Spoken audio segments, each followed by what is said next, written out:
The Rockets football team was hoping to come back strong this past weekend after a tough loss at Notre Dame, but Colorado State had other plans in mind. In a game that featured very little offense and a whole lot of defense and penalties, the Rockets were never able to get a lead against the Colorado State Rams. Star running back Brian Koback was only able to attain 32 yards rushing on the day. This after having 114 yards a week prior at Notre Dame.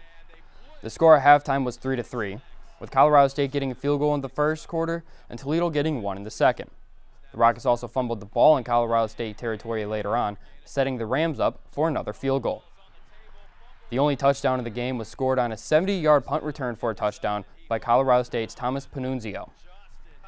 The Rockets would end up losing the game 22-6. Rockets quarterback Carter Bradley finished the day with 250 yards passing, and Bryce Mitchell as a leading receiver at 5 catches for 87 yards.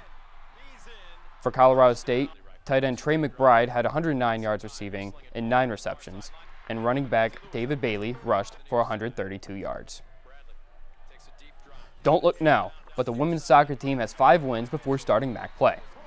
The women's soccer team for the Toledo Rockets have been in some close games as of late, but going into MAC play with 5 wins will hopefully give them momentum moving forward.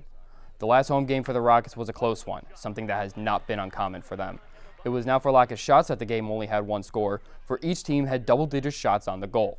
It felt like this game might go into overtime before Illinois' Sydney Stevens made the only goal in the 78th minute. The final score of the game was Illinois defeating Toledo 1-0. The women's soccer team starts MAC play today at Northern Illinois before coming back home on Sunday versus Western Michigan.